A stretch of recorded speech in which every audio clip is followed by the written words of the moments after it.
ஓம் சரணாகத தீனார்த்த பரித்ராணபராயணே சர்வஸ்யார்த்திகரே தேவி நாராயணி நமஸ்துதே. வணக்கம் நேர்களே, இது மகாலட்சுமி ஜோதிடம் வழங்கும் காலச்சக்கரம். உங்கள் அன்பு ஜோதிடர் ஸ்ரீராம்ஜி பேசுகிறேன். அனைவரும் நலமுடன் இருக்கிறீர்களா? நன்றாகத்தான் இருப்பீர்கள், நன்றாக இருக்க வேண்டும். இன்றைய காணொளியில் நாம் காண இருப்பது வீடுகளை பார்க்கும் வீடுகள். பொதுவாக கிரகங்களுக்கு பார்வைத்திறன் உண்டு அப்படிங்கிறது நம்ம எல்லாருக்கும் தெரிஞ்ச விஷயம்தான். ஒவ்வொரு கிரகமும் தான் இருக்கும் இடத்திலிருந்து 7ஆம் இடத்தை பார்க்கும். விதிவிலக்கு ராகுகேதுகளுக்கு பார்வைத்திறன் கிடையாது, அவங்களுக்கு கட்டுப்படுத்தும் திறன் தான் உண்டு. சூரியன் முதலான சப்த கோள்கள் எல்லாமே தான் இருக்கும் இடத்திலிருந்து 7ஆம் இடத்தில் பார்வைத்திறனை பிரதிபலிக்கும் தன்மை கொண்டவை.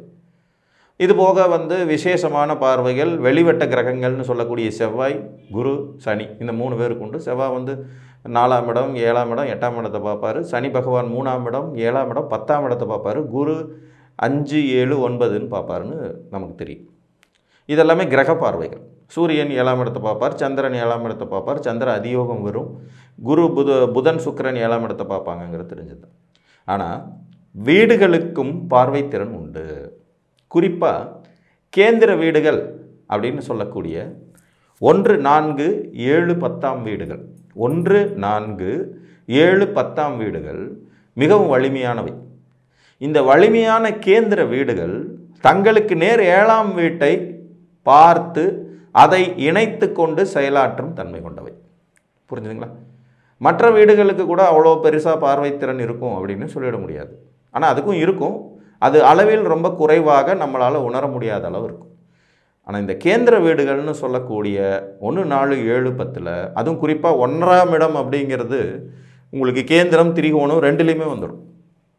4, 7, 10ஆம் இடங்கள் அப்படிங்கிறது நிச்சயமாக ஒருவருக்கு தனக்கு நேர் 7ஆம் இடத்தை பார்த்து கட்டுப்படுத்தி அதையும் இணைத்து கொண்டு செயல்படும் தன்மை கொண்டவை தான். லக்னம் முதல் 12 வீடுகளும் 7ஆம் இடத்தோடு எப்படி தொடர்பு பெறும் அப்படிங்கிறத பார்க்கலாம். இப்போ லக்னம்ங்கிறது 7ஆம் இடத்தோடு தொடர்பு கொள்ளும்போது சமுதாயத்திற்காக இயங்குவது லக்னம், கூட்டாளிகளுக்காக இயங்குவது, வாழ்க்கை துணைக்காக இயங்குவது, இந்த சமுதாயம் என்ன சொல்லுதுங்கிறத பார்த்து அதைப்படி ஃபாலோ பண்ணிக்கிறது லக்னம் அப்படிங்கிறது மாதிரி வந்துடும். ஸோ லக்னத்தின் 7ஆம் இட பார்வை அப்படிங்கிறது அந்த 7ஆம் இடத்தை கட்டுப்படுத்தி இணைத்து கொண்டு தான் செயலாற்றும். இப்போ கரண்ட் வேலை செய்யணும்னா ஒரு பாசிட்டிவ், ஒரு நெகட்டிவ் 2 இருக்கணும். அந்த 7ஆம் இடம்ங்கிறது நேர் 7ஆம் இடங்கிறது அந்த நெகட்டிவ் பக்கத்தை வெளிப்படுத்தும் தன்மை. நீங்கள் இந்த சமுதாயத்தை எப்படி புரிஞ்சுக்கிறீங்க, இந்த சமுதாயம் உங்களை எப்படி புரிஞ்சுக்கிறதுங்கிறத இந்த 1ம் 7ம் தொடர்பு படுத்தி பார்க்கும். தனஸ்தானம்னு சொல்லக்கூடிய 8ஆம் இடத்துல அதனுடைய இன்னொரு பக்கம் நேர் 7ஆம் பக்கங்கிறது தனஸ்தானம்னு சொல்லக்கூடிய 2ஆம் இடத்திற்கு நேர் 7ஆவது பக்கங்கிறது 8. இப்போ இந்த 8ஆம் இடமும் பணம் வரும் வழிகளை குறிப்பிடும் ஒரு ரகசியமான இடம்தான். திடீர் தனவரவு, லாட்டரி சீட்டு யோகம், ரகசிய குடும்பம், ரகசியமான தொடர்புகள், இதெல்லாத்தையும் இந்த 2ஆம் இடம் அந்த 8ஆம் இடமும் கனெக்டிவிட்டி ஆகும். ரகசிய தொடர்புகளை ஏற்படுத்தும் தன்மை 8க்கு உண்டுங்கிறது அது 2ஆம் இடத்தை அஃபெக்ட் பண்ணி தான் செயல்படும். இப்போ 2ஆம் இடமும் 7ஆம் இடமும் ஒரு கனெக்டிவிட்டியில் இருக்கும். 3ஆம் இடம்ங்கிற தைரிய வீரிய செயல்திறன் ஸ்தானத்திற்கு 9ஆம் இடத்துக்கும் தொடர்பு இருக்கும். உங்களுடைய செயல், உங்களுடைய தொடர்புகள் உங்களின் அதிர்ஷ்டத்தை முடிவு செய்யும். நம்மளுடைய முயற்சி தானே நம்ம அதிர்ஷ்டம். அதிர்ஷ்டங்கிறது அதிர்ஷ்டம் அப்படின்னாலும் கூட இந்த பாக்கியத்தை அனுபவிக்கிறதுக்கு ஒரு மனிதனுக்கு முயற்சி அப்படிங்கிறது இருக்கணும். முயற்சி இல்லாமல் பெட்டாக படுத்தே கிடக்கிற ஒருத்தருக்கு பாக்கியதைக்கு என்ன சம்மந்தம்? அவருக்கு என்ன பாக்கியதை இருந்தாலும் அவரால் எப்படி அனுபவிக்க முடியும்?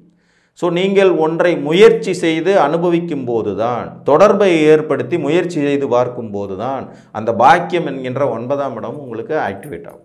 இப்போ 3, 9 கட்டுப்படுத்தும் அல்லது இணைத்து கொண்டு செயல்படும். 4ஆம் இடத்திற்கு சுகஸ்தானம், முதலீடுகள் ஸ்தானம்னு வரும்போதே தொழிலுக்கு அது சம்மந்தப்பட்டதாக வரும். நம்ம வேலை செய்யணும்னா அதுக்கு ஒரு இடம் வேணும். அந்த வேலை செய்கிற இடத்த குறிக்கிற இடம் 4. 4ஆம் இடமும் 10ஆம் இடமும் எப்போவுமே இணைந்து செயல்படும். அதனால தான் இந்த கேந்திரங்கள் 7ஆம் இடத்தோடு ரொம்ப ஈஸியாக கனெக்ட் ஆகும் அப்படின்னு சொன்னேன். 1ஆவது கேந்திரம் 7ஆவது கேந்திரத்துக்காகவே வாழும். லக்னம் எனும் 1ஆவது கேந்திரத்துக்கும் 7ஆவது கேந்திரத்துக்கும் அப்படி ஒரு தொடர்பு இருக்கும். வாழ்க்கை துணை அப்படிங்கிறது ஒன்று வந்தோன்னு தான் வாழ்க்கைங்கிறது முழுமையடையுது. சமுதாயத்திற்காக நீங்கள் என்ன செய்கிறீங்க, சமுதாயம் உங்களுக்கு என்ன செய்யுது, நீங்கள் சமுதாயத்தை எப்படி பார்க்குறீங்க, சமுதாயம் உங்களை எப்படி பார்க்குது, இந்த எல்லா கனெக்டிவிட்டியும் 1, 7ல் இருக்க மாதிரியே உங்களுடைய தொழில் என்ன, முதலீடு என்ன, நீங்கள் வேலை செய்கிற இடம் எப்படிப்பட்டது, உங்களுக்கு அதனால் கிடைக்கிற சுகம் என்ன, லாபம் என்னன்னு எல்லாத்தையும் தீர்மானிக்கிறது 4ம் 10. 4ஆம் இடமும் 10ஆம் இடமும் ஒன்றை ஒன்று தொடர்பு கொள்ளும் தன்மை கொண்டவைகள். 4ஆம் இடம் வாயிலாகவும் ஒரு சிலருக்கு தொழில் முதலீடுகள் வரும். 10ஆம் இடம் வாயிலாகவும் முதலீடுகள், பட்டம், பதவி, கௌரவம், அந்தஸ்து வரும். 4ஆம் இடம் ரீதியாகவும் பட்டம், பதவி, கௌரவம், அந்தஸ்து வரும். இது 2 வீடுகளுக்கும் பார்த்திங்கன்னா பலன்கள் ஒரே மாதிரி ரிஃப்ளெக்ட் ஆகும். இந்த வீடுகள் இணைந்து செயலாற்றும் தன்மை கொண்டவை. ஒரு வீடு இன்னொரு வீட்டை பார்க்கும். அந்த காலி வீடாகவே இருந்தாலும் அது அதற்கு 7ஆம் இடத்து வீட்டோடு தொடர்பு கொள்ளும் அப்படிங்கிறது தான் இதோட சூட்சம். அதே மாதிரி 5ஆம் இடம் 11ஆம் இடத்தோடு தொடர்பு கொள்ளும். 5ஆம் இடம்ங்கிறது பூர்வ புண்ணியம், பாக்கியம், அதிர்ஷ்டம், புத்திரர்கள். 11ஆம் இடம்ங்கிறது லாபம், மேன்மை, பராக்கிரம செயல், அதிர்ஷ்டம். அப்போ இந்த 5ம் 10ம் தொடர்பு கொள்றதுல ஆச்சரியப்படுறதுக்கு ஒன்றும் இல்லை. இது ஒரு திரிகோணஸ்தானம், அது ஒரு லாபஸ்தானம். ஒன்றுக்கொன்று ஒரு தொடர்பு இருக்கும். உங்களுடைய பாக்கியத்தின் மூலமாக உங்களுக்கு கிடைக்கும் லாபம், யோகம், அதிர்ஷ்டம், முன்னேற்றம், பூர்வ புண்ணியத்தினால் கிடைக்கக்கூடிய ஆதாயங்களை குறிக்கிற இடம் 11. பராக்கிரமம், இது எல்லாத்தையும் அந்த இடத்த பார்க்கறதன் மூலமாக கனெக்டிவிட்டியாக. 6ஆம் இடத்துக்கும் 12ஆம் இடத்துக்கும் எப்பயுமே ஒரு தொடர்பு உண்டு. ஒருத்தனுக்கு கடன், நோய், எதிரி, வம்பு, வழக்கு, போட்டி, பொறாமை, வில்லங்கம், இதைத்தான் மறைச்சு வைக்கணும். 12ஆம் இடம் அயன சயன போக சுகம் விரயம். கடனால் ஒருத்தருக்கு விரயமாகும், நோயால் ஒருத்தருக்கு விரயமாகும், எதிரியால் ஒருத்தருக்கு விரயமாகும், போட்டியால் ஒருத்தருக்கு விரயமாகும், கடும் உழைப்பினால் உடல் ஆரோக்கியங்கிறது ஒன்று விரயமாகும். புரியுதுங்களா? 6க்கும் 12க்கும் அப்படி ஒரு தொடர்பு இருக்கும். அதே மாதிரி 7க்கும் லக்னத்துக்கும் இருக்கிற தொடர்பை பற்றி தான் நம்ம முன்னாடியே சொல்லிட்டோம். 7ஆம் இடங்கிற சமுதாயம் உங்களை எப்படி உற்று நோக்குகிறதுங்கிறத லக்னம் தீர்மானிக்கும். 7ஆம் இடம் லக்னத்தோடு இணைந்து செயலாற்றும் தன்மை கொண்டது. 8ஆம் இடம் தனம், குடும்பஸ்தானத்தோடு இணைந்து செயலாற்றும் தன்மை கொண்டது. இதில் நமக்கு 2ஆம் இடங்கிறது நம்ம குடும்பம், 8ஆம் இடங்கிறது நம்ம வாழ்க்கை துணையின் குடும்பம். 2ஆம் இடங்கிறது நமக்கு வர்ற வருமானம், 8ஆம் இடங்கிறது சமுதாயத்தின் மூலமாக உங்களுக்கு கிடைக்கிற வருமானம். 2ஆம் இடங்கிறது நீங்கள் கஷ்டப்பட்டு சம்பாதிக்கிறது, 8ஆம் இடங்கிறது நீங்கள் கஷ்டப்படாமல் சம்பாதிக்கிறது. அப்படியே ஒன்றுக்கொன்று தொடர்பில் இருக்கும். 8ஆம் இடமும் 2ஆம் இடமும் கனெக்ட் ஆகும். 7ஆம் இடம் லக்னம் கனெக்ட் ஆகும். 9ஆம் இடம் 3ஆம் இடம் கனெக்ட் ஆகும். பாக்கியஸ்தானத்திற்கு முயற்சிகள் ஸ்தானம்ங்கிறது ரொம்ப முக்கியம். முயற்சி உடையீர் இகழ்ச்சி அடையார். புரியுதுங்களா? முயற்சி பண்ணுறவனுக்கு தான் பாக்கியம், அதிர்ஷ்டம் எல்லாமே. அந்த 9-3 கனெக்டிவிட்டிங்கிறது வரும். தொடர்புகள் மூலமாக ஒருவருக்கு கிடைக்கும் முயற்சிகள், வெற்றி, அதிர்ஷ்டம், அதெல்லாம் உபஜயஸ்தானத்தில் அது வரும், பாக்கியஸ்தானத்தில் இது வரும்.